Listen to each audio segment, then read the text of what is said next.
Hello and welcome to Next 2.0 on WQLN PBS NPR. Next is produced by the Public's Voice Media. I am your host, Marcus Atkinson.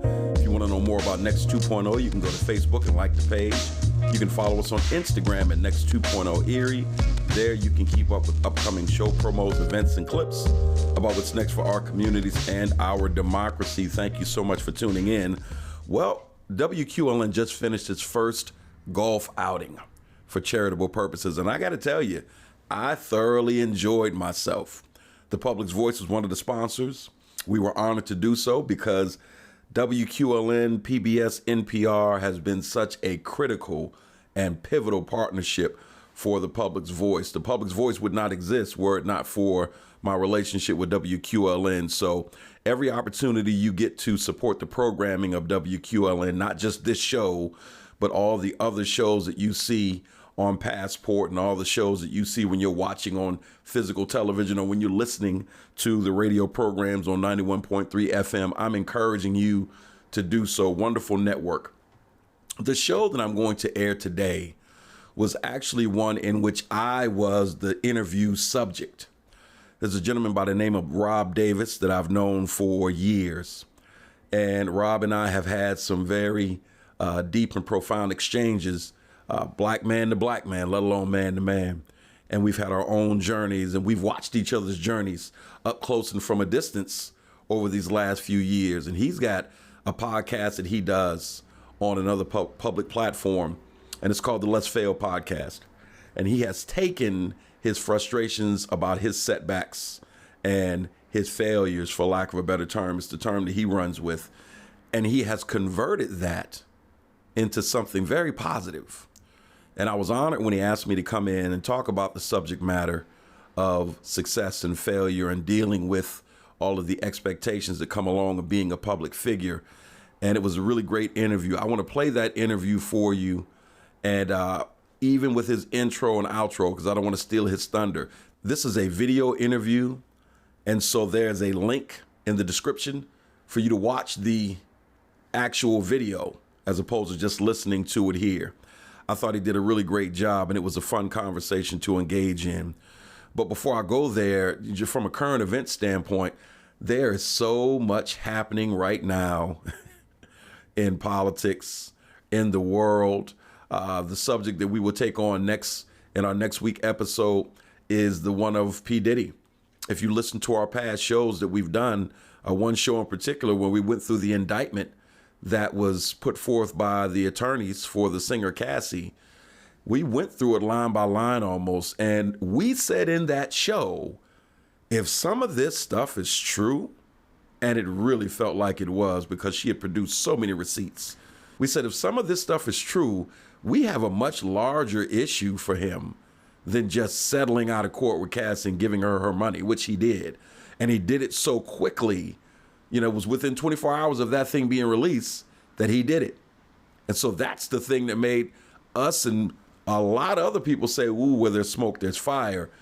Not just the receipts that she produced, but the speed in which he said, bury this, led us to believe that, yeah, this other stuff is going to have to be dealt with. And he may end up in the rink going head to head with the feds, which people don't successfully come away from.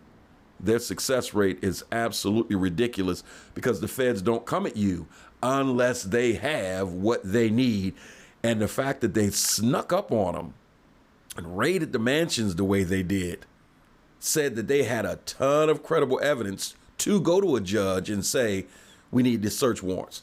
And a judge saw enough of that credible evidence to grant said warrants. And so when people, oh, that's excessive, blah, blah, blah. Nah, they got something, and they want to make sure that he can't go back and undo everything that's been done so that they can try to tie their case up. And so I won't go into it too heavily right now.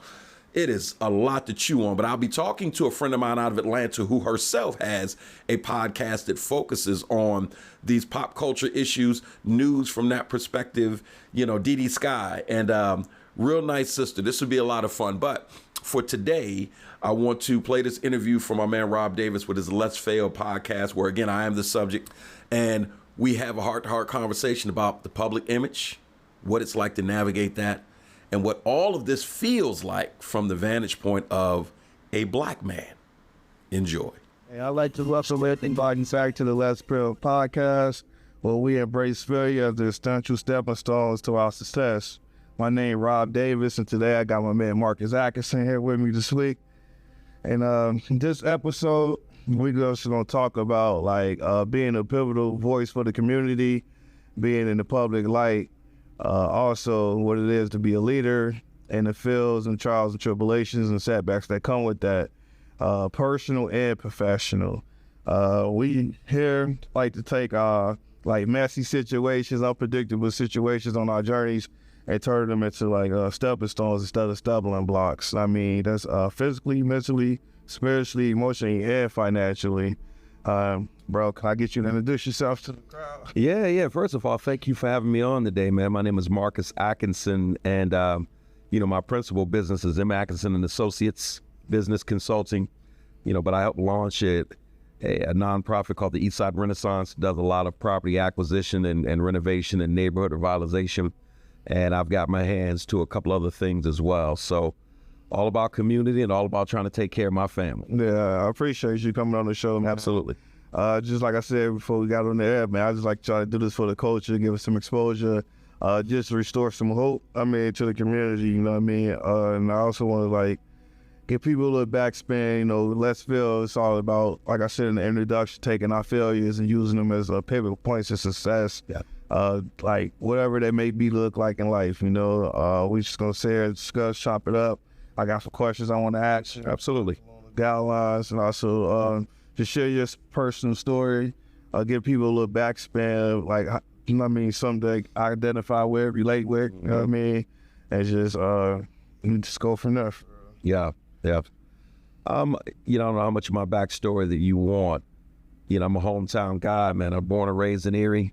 Lived in Detroit for a little bit when I was a kid, came back, and I'm a Lower West Side kid. I went to Emerson when there was an Emerson on the corner of 10th and Cascade. I went to Gridley, and then I went to Strong Vincent. So, my family came up in that area. I grew up in the King Center. I'm now the board chair of the King Center, and so in that respect, I'm giving back to help build an institution that has poured so much into me as a young person. Is important because a lot of my mentors came out of that facility, so that's exciting. And even the work that we're doing in community right now is very exciting. I lived in Atlanta for about 11 years, went to college down there, Clayton State University, learned the business hustle a little bit there. And I learned politics there. I was heavily involved with a lot of politicians there. Congressman David Scott, Mayor Shirley Franklin. We brought a lot of these people to Erie to speak before through the King Center. One of the individuals that I bought for the annual King Center dinner was Martin Luther King III. And we brought him in because I had a previous relationship with him through that network in Atlanta. Mm. Mayor Franklin came and she spoke here as well, through that network in Atlanta. So I learned a lot about Black politics, Black power, and Black economics in Atlanta because obviously, we're playing the game at the highest level there. I would like to think a lot of that has been transferable here. I think when I moved back from Atlanta, the people that have been watching me for the last 15 years or so, I've noticed that I moved a little differently when I came back from Atlanta. I think sometimes when you see better, you do better, you know better.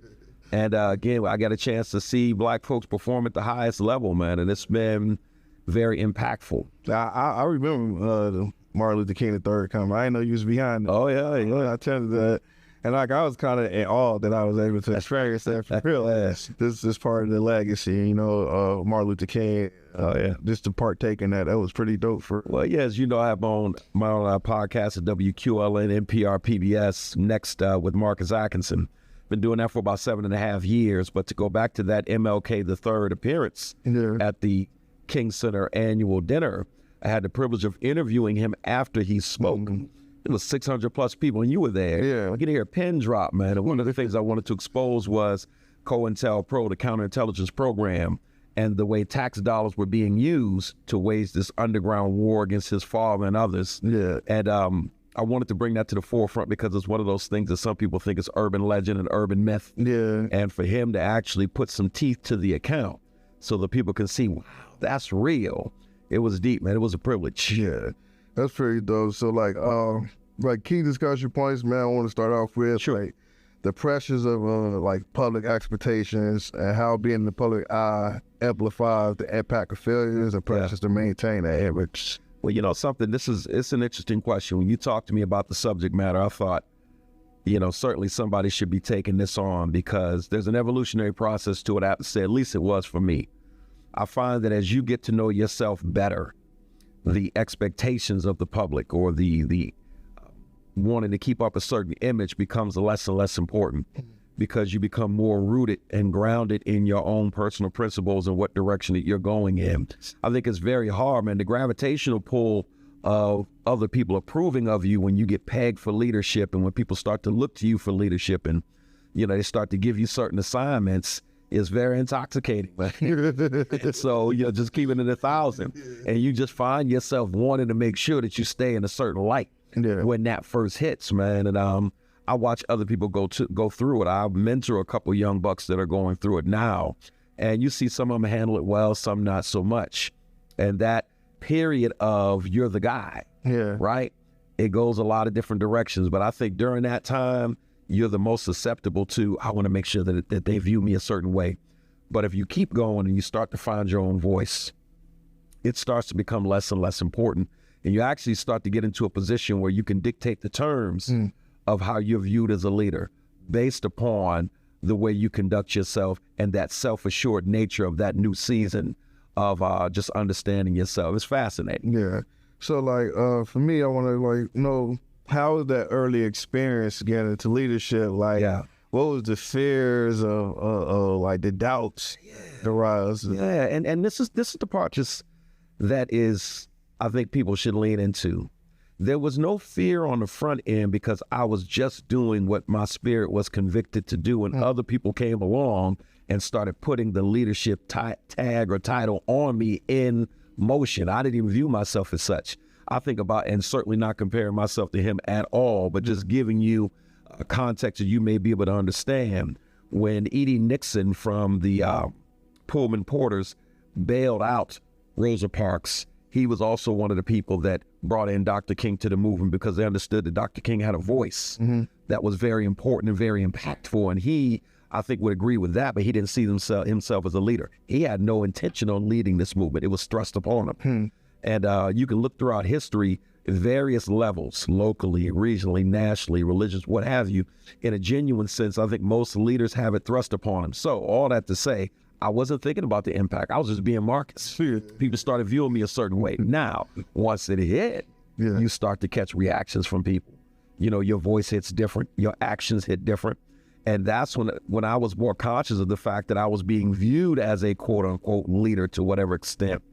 Then I started to be more, you know, analytical of the things that I said and the things that I did. All right, so like, what challenges you was facing, like leading other people, the pushback, personal and professional, and like the credibility and trust. Like, I think the primary challenge is always this. Let me give you an example. Bill Gates is at Harvard. And, you know, Bill Gates got a perfect score on his math SATs, right? Genius dude. He gets in there, he's trying to explain this concept to mathematic professors at Harvard. They don't get it. He gets it. They don't get it. He leaves campus to start building his dream of Microsoft. And so the question is, dude, when you're surrounded by these intellectual heavyweights, how do you know that the vision that you're being given is the vision, even when stone cold professionals don't see it? That's the tricky part, because the perspective that may be the most valuable on a given topic may be yours, right? And the ordination, you know, may be on you to make a certain thing happen. And so it's hard to kind of decipher, because you are surrounded by people that you respect. You're surrounded by people that are advisors, people that have more experience than you. But I'm a firm believer that if you're called to do a thing and you're equipped to do the thing, that the thing is yours to do. And sometimes things get dropped in your spirit that other people can't see, even if they're more experienced.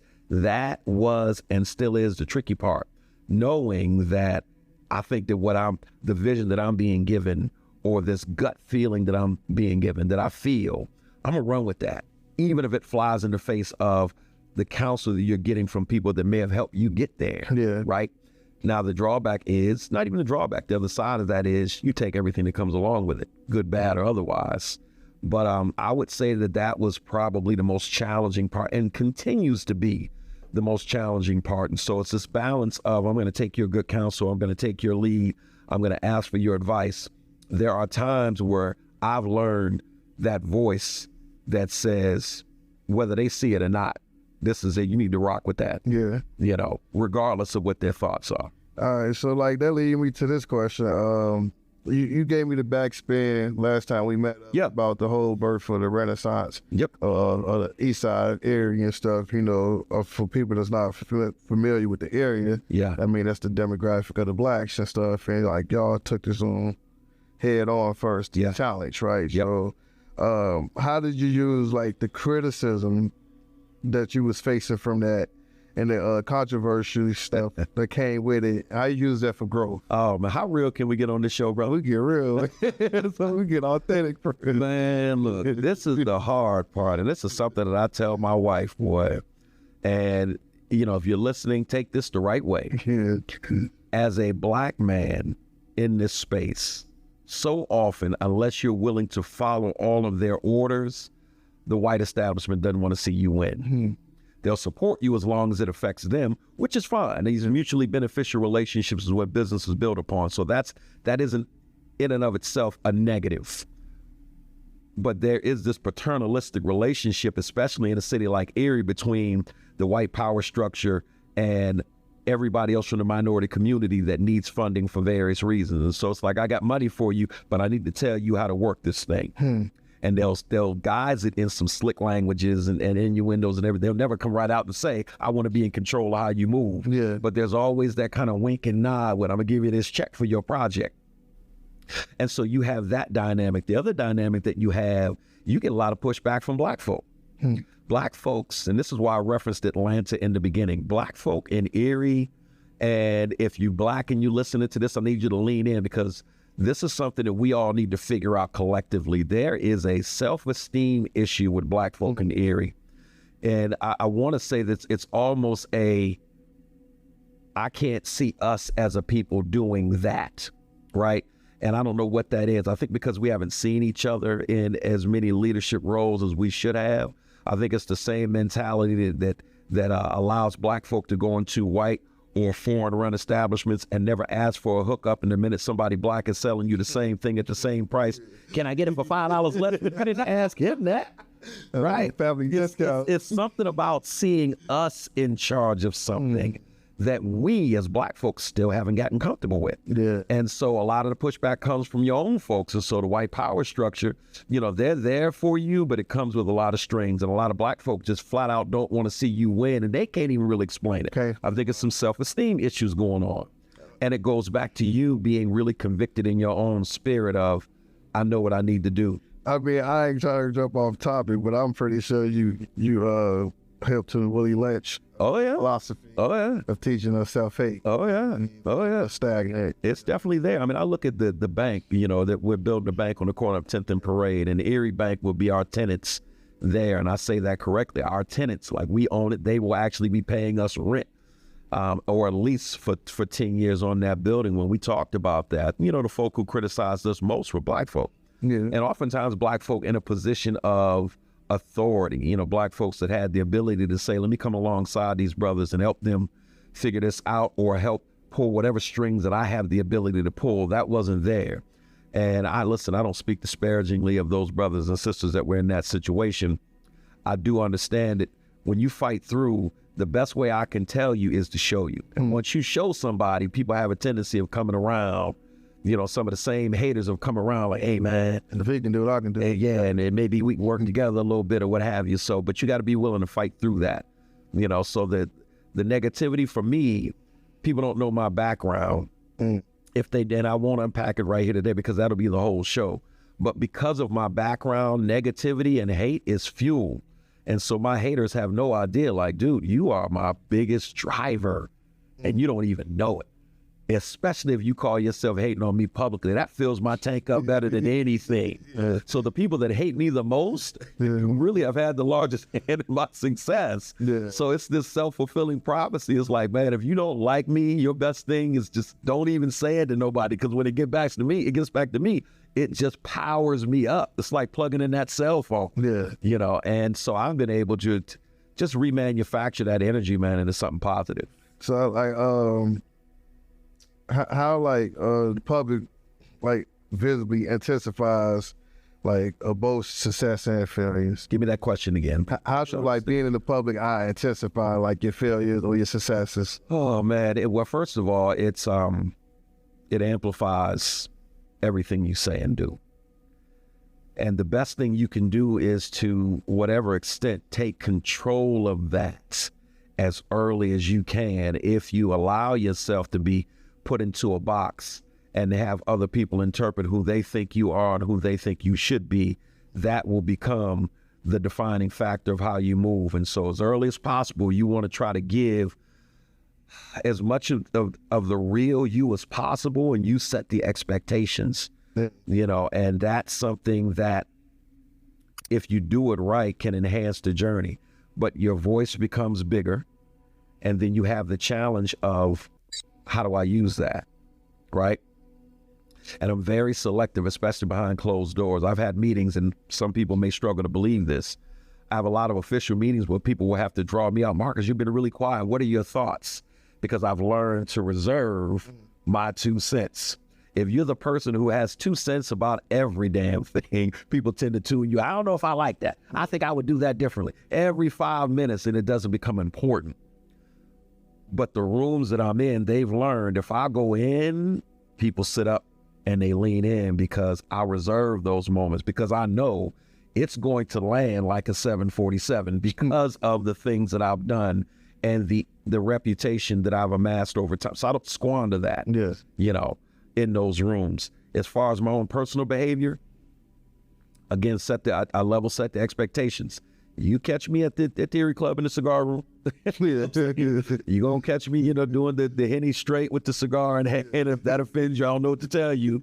This is how I unwind. You know what I'm saying? Nah, because I feel like I ask that because like most of the time, like people don't think you got a private life or personal life. Because you always doing stuff for the public, or you that image, and it'd be like kind of hard to separate yourself from Marcus, my brother, from Marcus as the CEO, you know?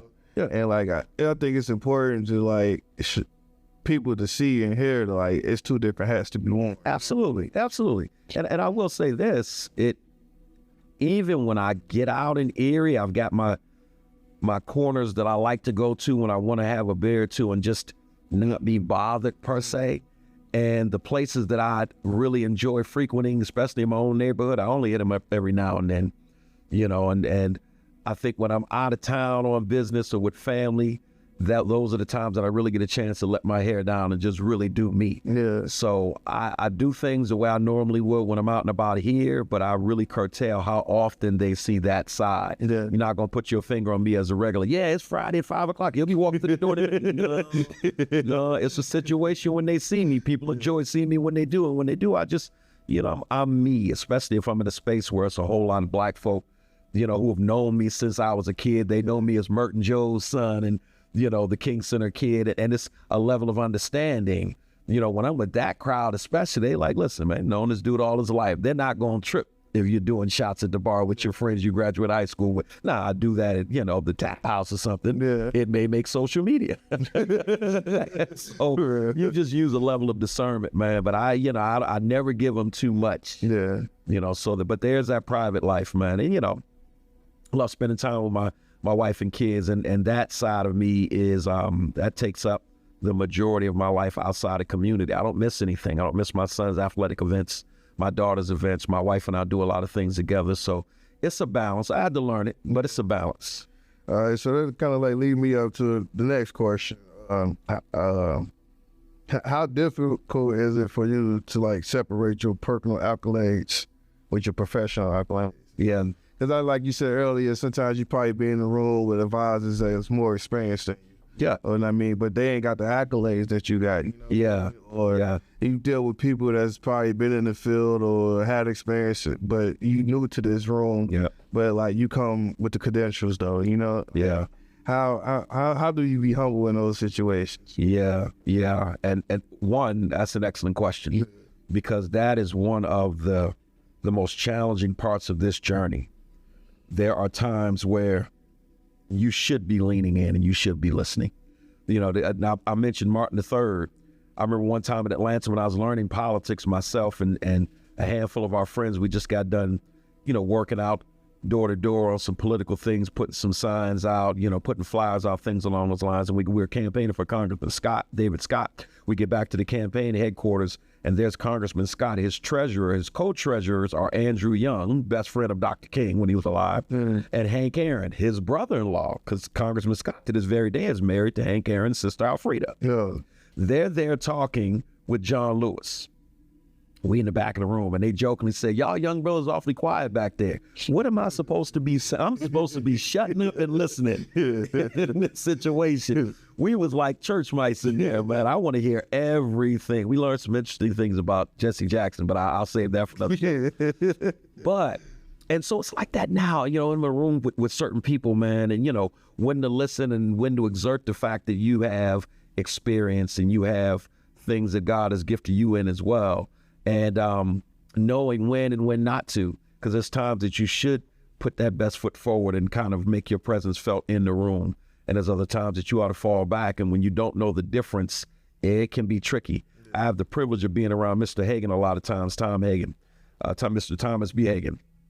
And, Erie's famous billionaire. Yeah. I have a tendency to ask questions and do a lot of listening when I'm around Mr. Hagan, because he is a wealth of knowledge, historically, financially, and the list goes on. He's a perfect example of when I get his time, I am committed to learning. Yeah. Now, the interesting thing about that is because he respects what I've done in community and what I'm doing, he will ask me a lot of questions because he's like, I'm fascinated at what you've done and what you're doing.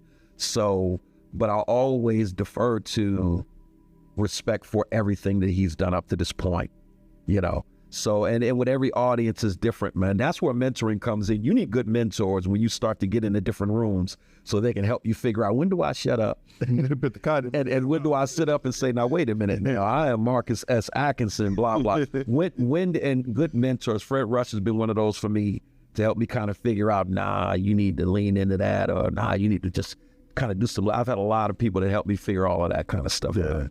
And so, the show is about failure. So I wanted, what was the time in your journey and leadership you feel like you failed yourself, the public, or indifference? Oh, man. Well, when it comes to the term failure, it is a failure when you don't learn anything. And so the term setback is always my favorite. Failure is, again, I went through it and I'm not any better, smarter, or wiser behind it. And I always take something from it. I think the setbacks that I've had have always happened because I didn't know when to step into my own in a given situation. When you get lost in yourself and allow other people to dictate too much of your journey. I've had a lot of those kind of regrets. And even leading up to the Eastside Renaissance, I had a business deal going on in Atlanta at one point with two business partners. And, one person in particular, we couldn't see eye to eye. Yeah.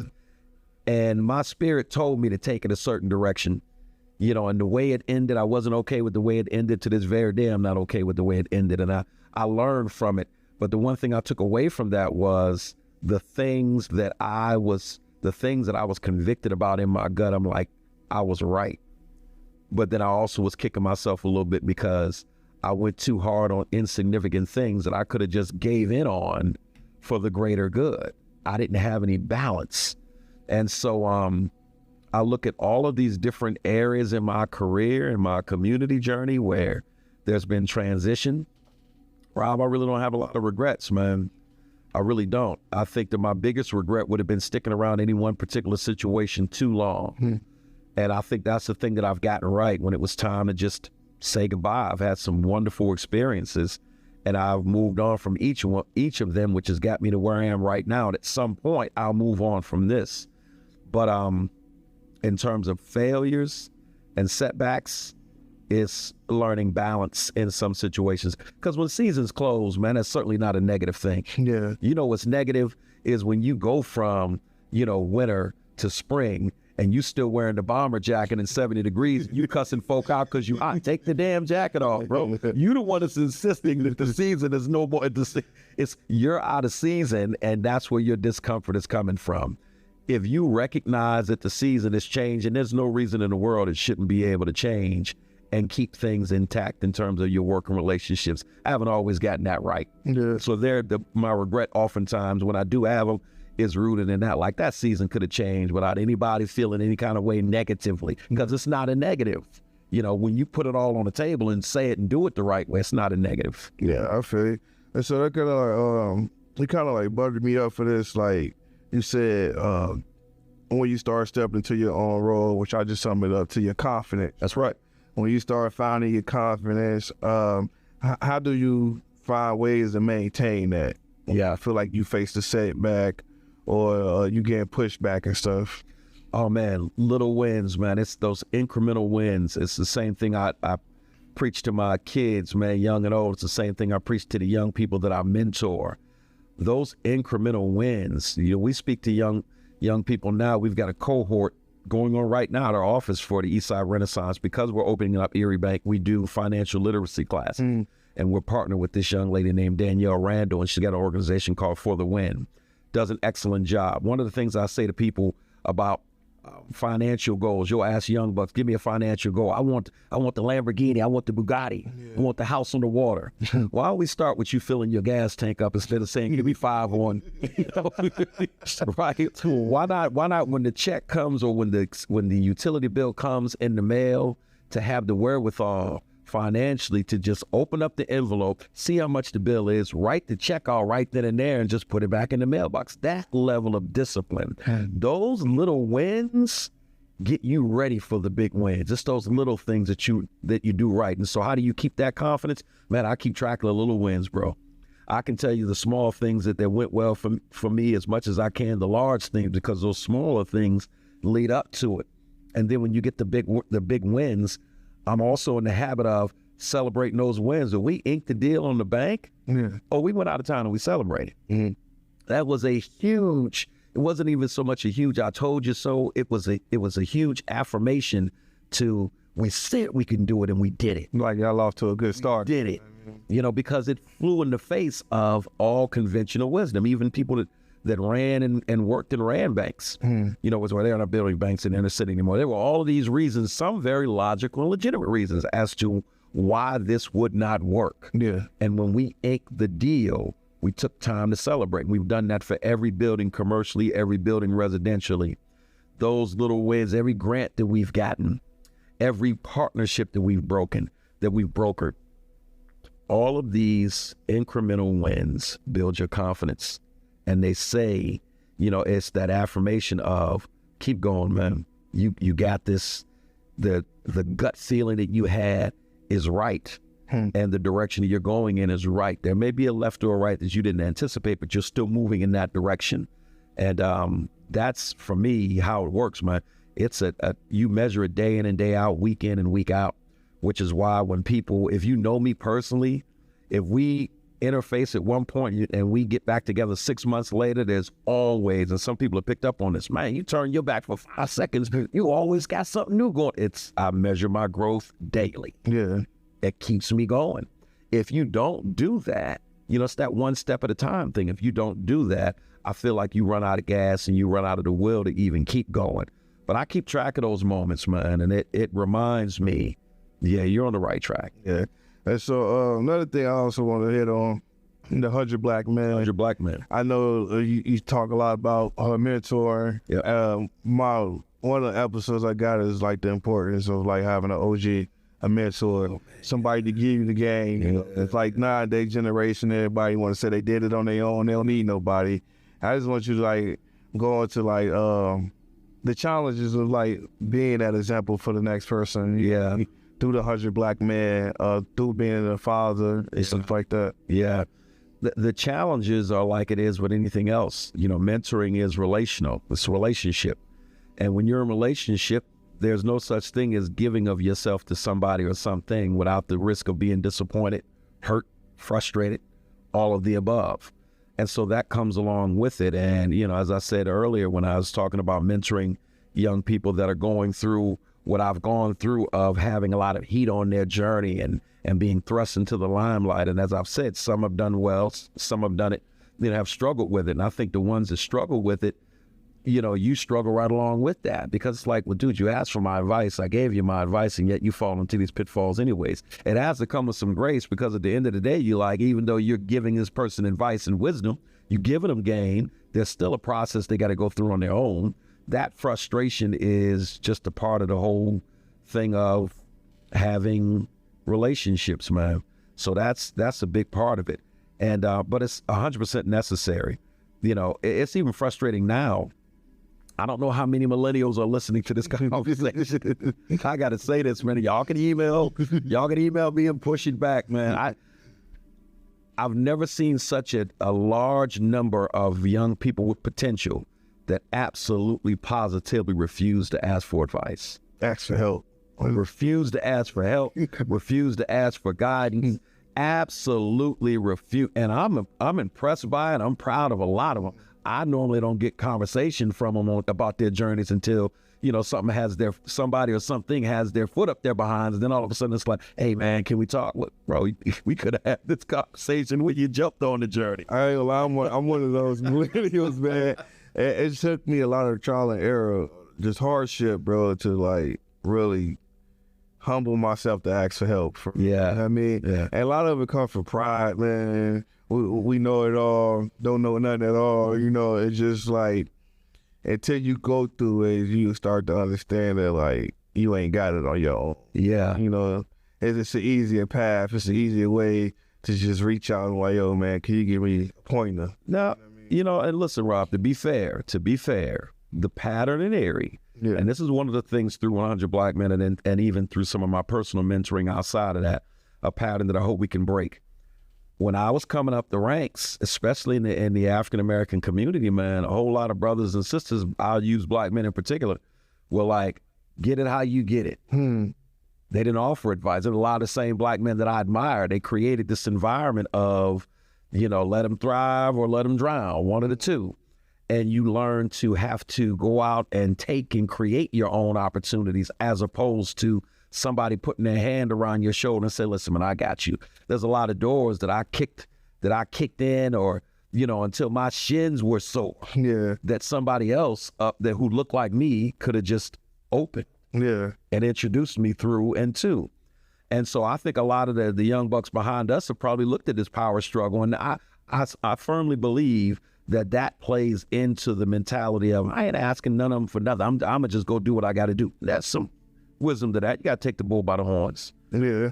But when somebody's been there, done that, and they've navigated that season, you know, if they've been through the harshest winters, get their advice on what kind of snow tires to buy. How we talk to what? I'm gonna do like, how you stay warm in Erie? What brand of snowblower actually blows the snow, and what brand gives, you know what I'm saying, pair of boots. Right. I mean, don't just, you know, go out there and freeze and have to figure out in hindsight. And so I'm hoping that we can be instrumental in breaking that pattern. And I think that there's some of that to it, man. But on the positive, there's a lot of very talented 30-somethings, man, and early 40-somethings floating around in Erie, man, that I'm just really proud of. Yeah. You know, and anytime they ask something that I feel like I can give them a value, I'm more than happy to give it. No, I feel that because me and my nephew, we just had a conversation. I mean, he older than me. We just talking about, like, how the generations before us, right, in the family could have gave us the opportunity. Yeah. And, you know, we didn't really have those handouts, you know what I mean? Like you said, it was pretty much get it on your own for real. Yeah. We use an example, like my dad did 30-some years in the steel mill, you know? Yeah. It could have been easy for him, use him as a referral to get us in there. Or like, apply for this, I'm gonna walk you through who to go see, who to go talk to, type of thing. I feel like growing up, we didn't really have those avenues for real. I mean, we seen successful people in our lives, but it was like a secret how we got our success, you know? Yeah, I mean, it's something that we, especially in the Black community, man, we got to get a handle on it, because I am blessed with a vantage point or perspective that, and this isn't to brag, oftentimes it's more burden than advantage. I get to see all sides of Erie, and it can be burdensome. If you've ever seen the movie The Green Mile, and at the end when they wanted to save Brother Coffee, he's like, nah, I'm ready to go, because he was able to feel things that the average person couldn't feel. And he said, it's too much, man, it's too much. And when you are in a position where you can speculate about what the establishment is or is not doing for minorities, but when you get a chance to see it up close and personal, it's hard not to wage war repeatedly, because you're like, dude, I'm watching you do for each other what you wouldn't do for folks who look like me, and I'm supposed to not say nothing, you know. And you see so many different things that it can be a source of frustration, you know, at times. But as Black folk, you look at the establishment is going to do for the establishment. There's a whole group of kids out here in large part that has this thing figured out for them, because their parents are not going to put them in a position, or their mentors are not going to put them in a position where you figure it out yourself, unless they just ruin it for themselves. My daughter just graduated from prep. She goes to school with a whole bunch of kids. She went to school with a whole bunch of kids who this thing is figured out for them. And they can go off and get drunk at college and do all the dumb stuff under the sun, and that safety net is going to be waiting. All right, now that I've drunk every keg on campus, I can come home and get nestled into the family business and get the bag. And you know, got the $500,000 house at 30, and you still got an apartment at 30. Then you got our brothers and sisters who come from other countries, and oftentimes by necessity, they have built their own economies within the economy. And so when you go to their stores and their restaurants and their gas stations, by no coincidence, their relatives are working there. And another one springs up, and it's their family. And so we, especially in Erie, have to get a hold of this individualistic approach of, you know, I got my Negro, you got to get your. Oh man, we are falling behind from that mentality in this joint, man. We really are. We have to share some information and start leaning on the village to some extent, and pouring back into the village, because in terms of self-efficacy, my opinion, we are lagging behind greatly. And for as long as we've been in this country, and for as much as we've done in and for this country, there's just no excuse for that. I feel you on that. I definitely believe in that, and our community lack unity for real, man. That's just like you just said earlier about the haters, you know, sometimes they come from our own peoples and stuff, you know. Yeah. And, I just want to like hit on like being resilient, like the bounce back, like through it all, you know. Yeah. And like how you stay strong. I know it's every moment a motivation. Oh, it's not. Some days get long, some nights be short, you know. Yeah. But like how you keep your resilience on fire for real? Well, you know, one of the things that I've learned to embrace when I said that some situations you have to give grace is to get out of your own way and to get over yourself. And here's what I mean by that. You know, you have two icons in the African-American community nationally and globally. Jesse Jackson, you know, over the years, Jesse Jackson and Minister Farrakhan.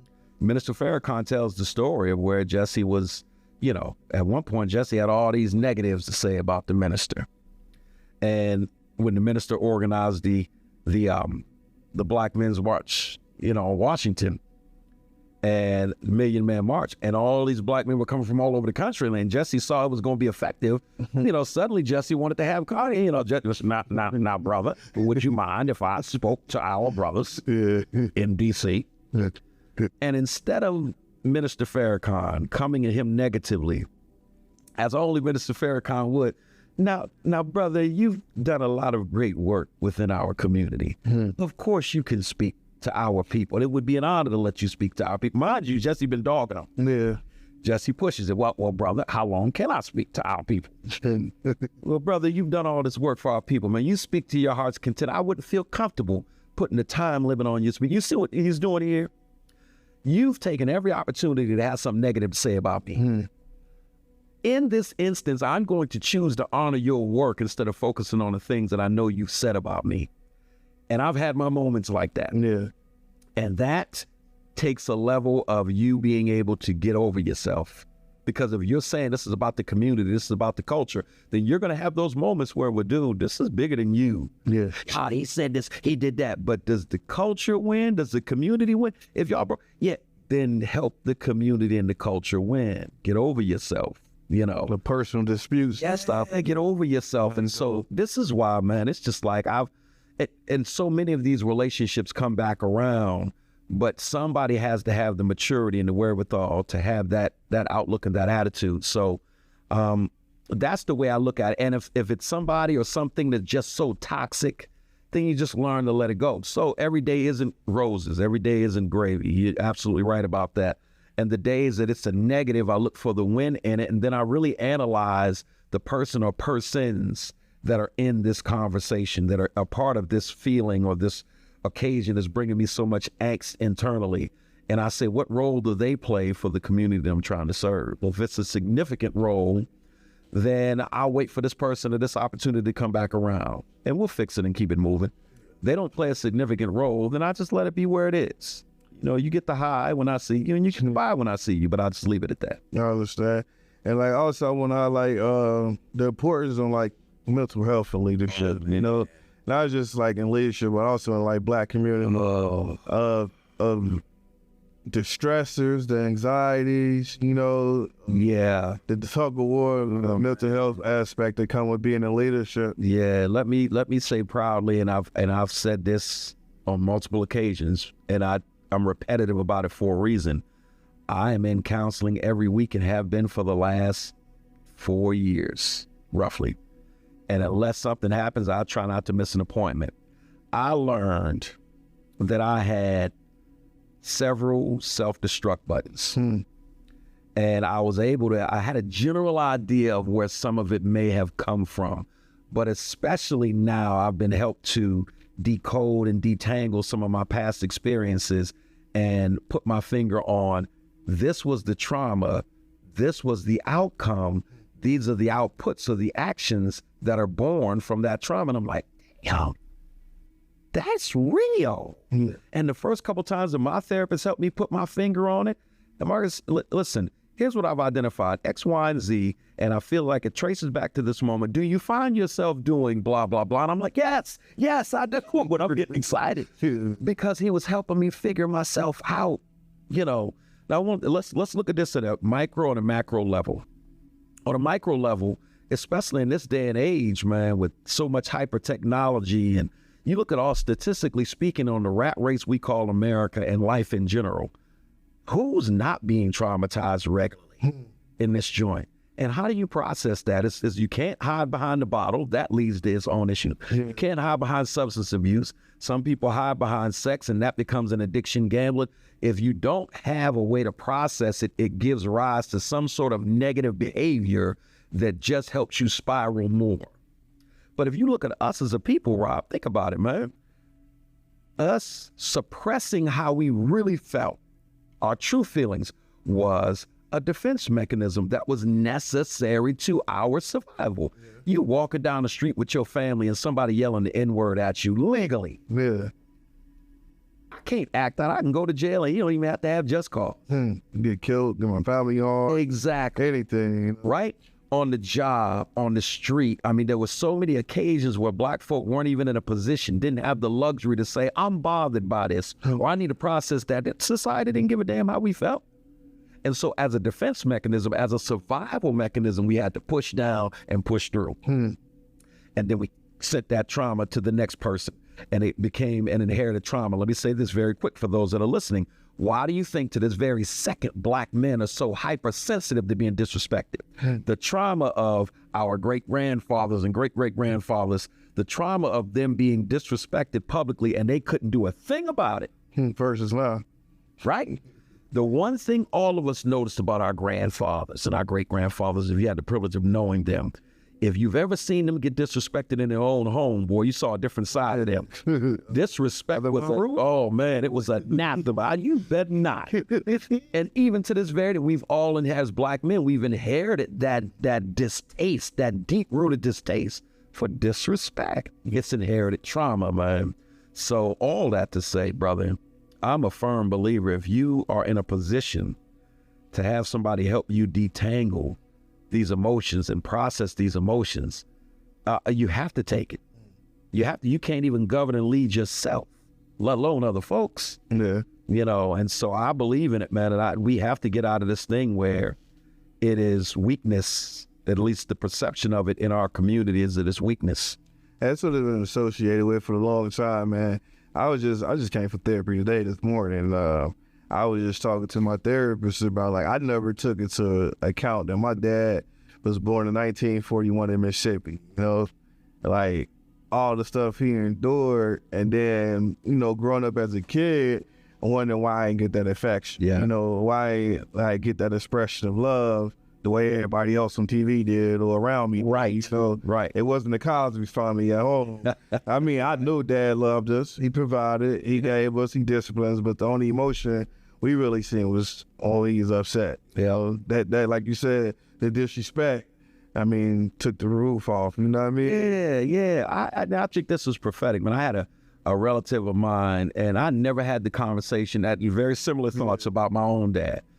And out of the blue, this relative just said, hey, man, listen, I just feel like you need to hear this, man. Your father did the best he could. And I'm like, where's that coming from? It was a struggle, though. Yeah. Like, I don't know if the Holy Spirit, whatever prompted you to say that, brother. And trust me, it was a word that I needed. And at the end of the day, Rob, that's what it comes to. People use the tools that they've been given. If you've been given a pair of pliers and that's the only tool that you've been given, you trying to use that set of pliers for everything. Like nails, screws. You hammering stuff on the back end of those pliers. Yeah. You trying to pull screws out of the wall. You twisting those pliers. It's the only tool that you've been given. You know, it'd be a luxury to have for somebody to give you a toolbox that had all of these different nuanced tools. Yeah. Well, that's true in life, man. People use what they have, bro. You think I want this? I want us to be closer. I want us to be better. I want you to feel the fact that I love you. You know, if the only way that I know to show it is to put clothes on your back and a roof over your head and to whoop your behind when you stand out of line, those are the tools that I've been given. And in his way, it's like, I do love my son. Yeah. This is how men show it. It's what he's been taught. I feel. You know? And so, like, a question. I mean, we're good towards the end of this episode. I want to ask a couple good questions before we leave out. Like, what was what type of words of wisdom you got from Marcus 20 years ago when you first started out? Your leadership role, man, 20 years ago, 1,000%, because my journey started when I left the family religion. Yeah. And I got ostracized for it. And I mean, I got ostracized for it, man. I mean, this is the thing that chased me to therapy the most. Yeah. I would tell that 20-year-old Marcus, trust your gut. And if you lose everybody over being true to your journey, it's okay. Because I wished I'd have broke free 10 years earlier, 5 years earlier, you know. And I didn't know what the other side of it looked like. I just knew that I would be stripped of a lot of the people that I loved. And I was. Yeah. And it hurt. And it destroyed me. And it made an alcoholic. I did all kinds of things to me. But it was the right thing. I didn't, and God put the right people in my path to help me process it. So I would say, it's okay. Take the leap. You've been thinking about it, because I was thinking about it at an early age. You thinking about it, take the leap. It's going to hurt when you land, but it'll be okay. All right. Next question. I want to ask for any, like, young people that's coming up in leadership, just starting their career or just being a public figure, what type of words of wisdom you got for them? Talk to somebody. You know, we talked about mentoring. Mentoring is a double-edged sword. We look at the advice side of it. The other side of it is advocacy. And so you can be in a situation where I can go and tussle with somebody of political importance, let's just say in Erie, and say that, you know, I've got a name. I'm going to go in and I'm going to deal with that.